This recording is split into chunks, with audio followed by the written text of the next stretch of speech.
un peu le moment où tu relèves ta tête, hein, laisse bien, tire, et après relève.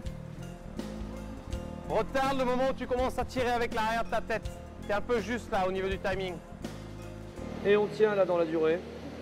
On répète le plus souvent. Le bon geste, la bonne position. Non, on sera avec sa clim.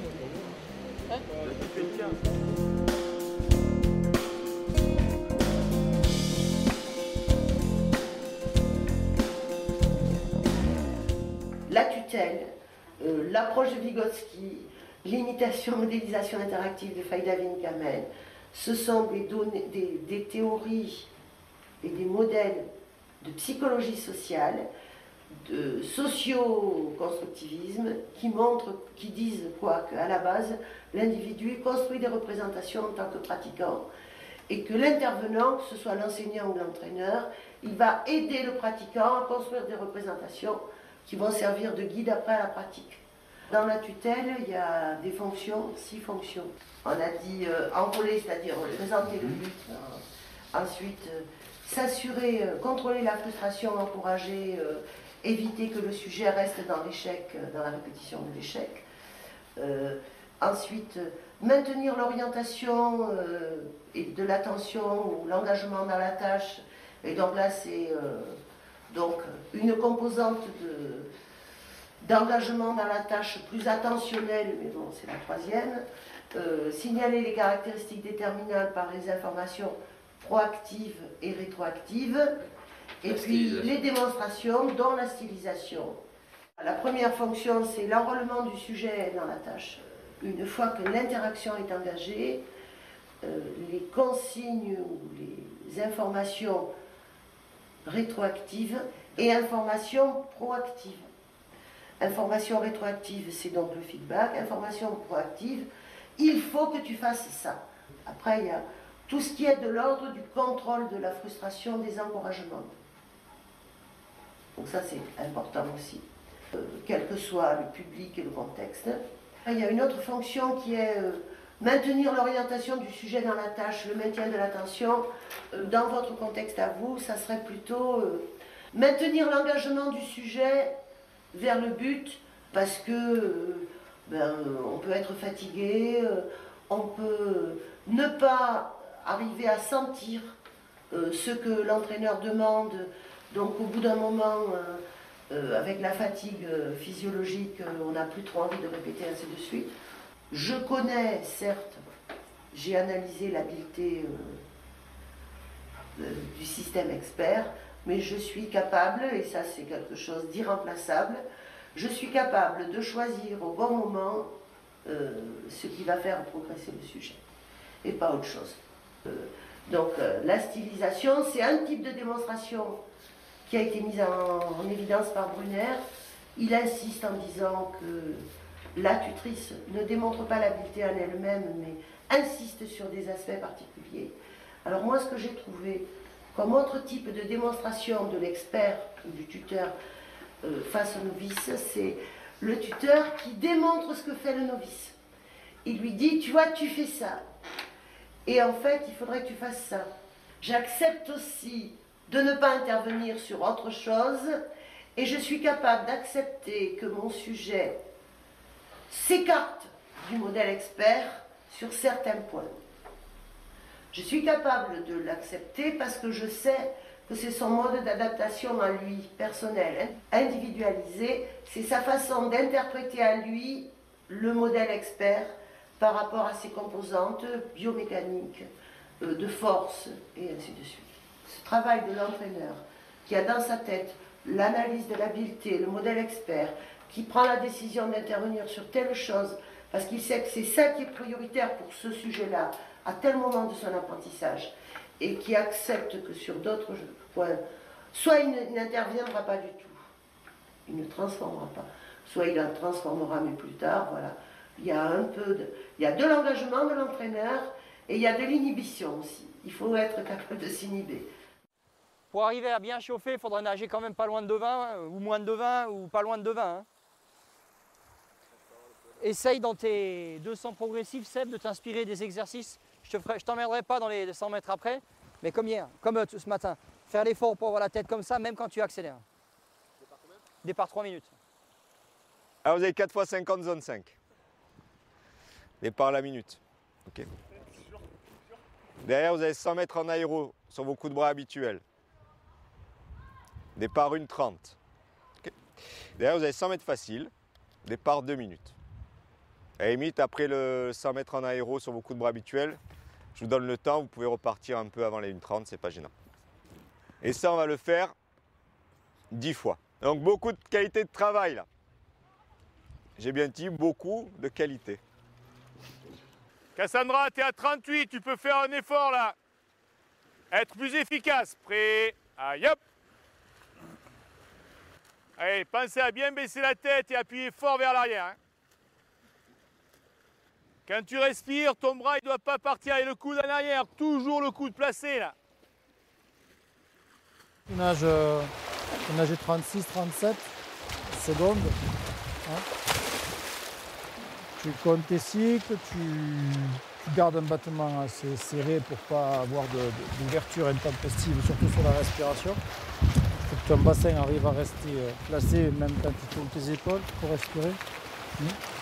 Donc les pointes de pied vers l'intérieur, un battement assez serré et tes coudes devant, ton placement des coups de haut.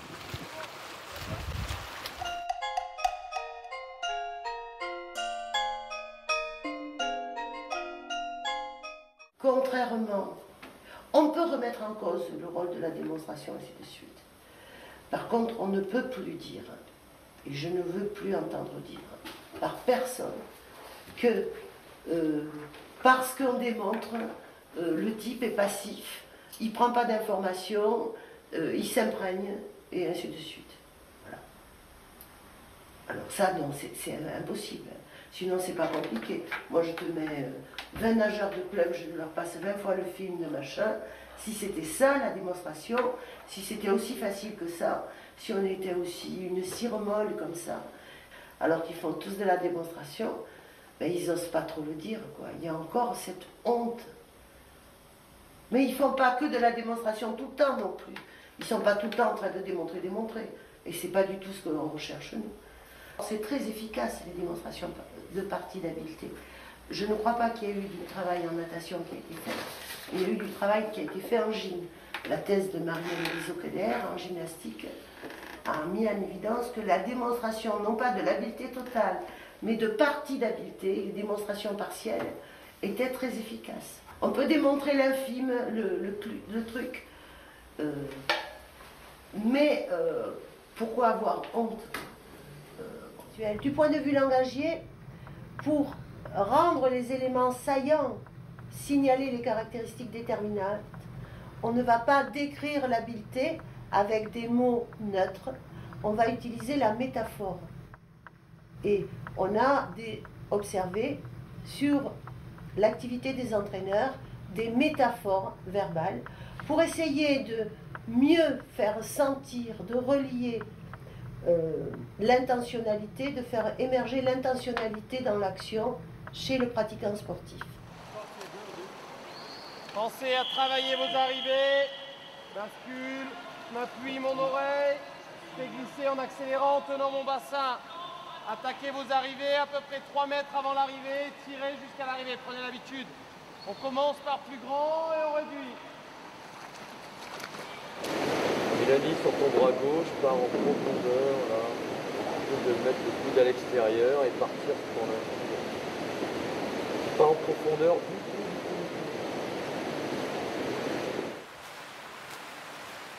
Et encore. Pense à ce que tu fais quand tu tournes, à comment tu pousses pour accélérer. Il faut que tu fixes le bassin. Hein. Mais si tu écartes légèrement un petit peu par là en prenant un appui, tu es dans la phase de traction. Je ne pense pas qu'ils disent à telle ou telle phase de traction, il faut que tu es dans la phase. Donc, si tu fais ça et tu repars après, c'est pas grave. Mais tout le temps en regardant le petit carré. Allez.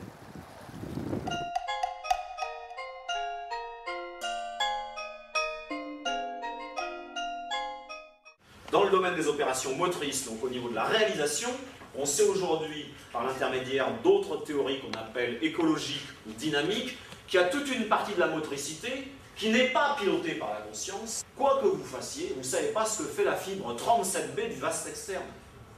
Vous la contrôlez jamais consciemment. Elle est mise en jeu par des couplages directs, perception-action, en fonction des conditions de l'environnement. Donc les théories écologiques considèrent qu'on ne peut pas empêcher un sujet de penser consciemment pendant qu'il agit, mais pour autant, c'est pas pour ça que ce à quoi il va penser va être décisif pour la réussite de l'action. Ben, j'y pense pas, je vais m'installer automatiquement sur une vitesse de course qui ne crée pas trop de problèmes par rapport à l'ensemble de mes ressources. J'ai pas besoin de penser à mon rythme de course. Si je veux le modifier, ça va être coûteux pour moi. Et si je veux que ce nouveau rythme de course devienne mon régime de croisière, eh bien, il va falloir modifier un certain nombre de conditions. Et les conditions, là, sont peu cognitives.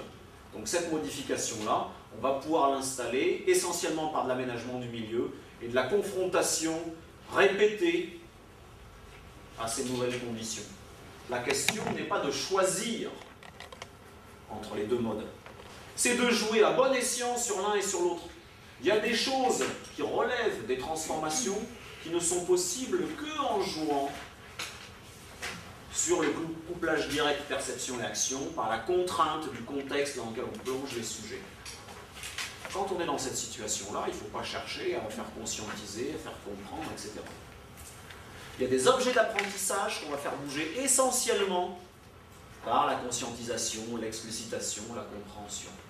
Alors là, il ne faut pas se tromper non plus, il ne faut pas invoquer l'autre mise en jeu. Mais le sujet, il a les deux processus à sa disposition. Le problème qu'on a, c'est qu'il a des styles après, c'est-à-dire que certains ont tendance à activer prioritairement l'un des deux systèmes, d'autres ont tendance à mobiliser prioritairement l'autre système. Il y a des gens qui veulent comprendre pour agir. On sait que concrètement, ça ne va pas les aider beaucoup, mais si on ne leur donne pas d'explication, ils ne bougent pas. Et il y a des gens qui préfèrent agir et éventuellement comprendre après, éventuellement.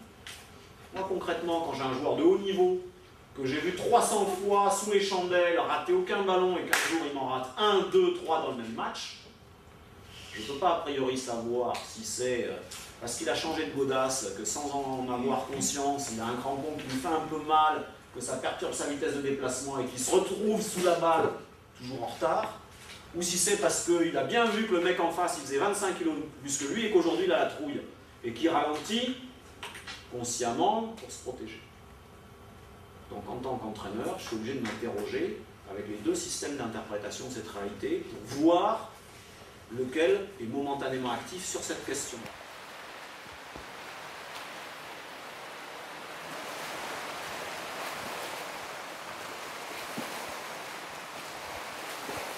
Si tu te relâches trop vers le bas, tu montes et tu descends. Objectif d'aller vers l'avant. Fixe et travaille là. Fixe tes épaules et remonte ton bassin. Tu pousses que vers le bas, tu ne travailles pas vers le haut, Hugo. Allez, encore, monte vers le haut. Allez, fixe tes épaules et remonte le bassin. Là, tu restes en bas, là. Il faut vraiment pousser en haut, pousser en haut, pousser en haut.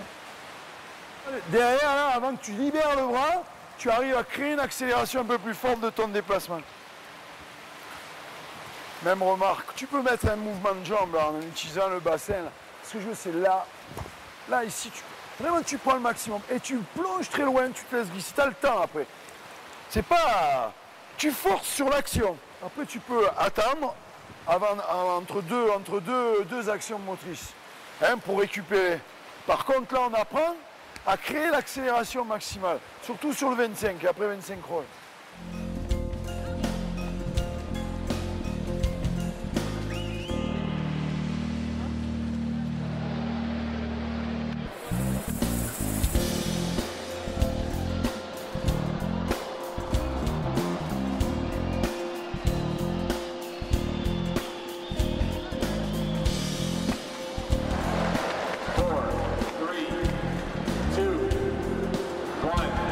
Ladies and gentlemen, please welcome our champion.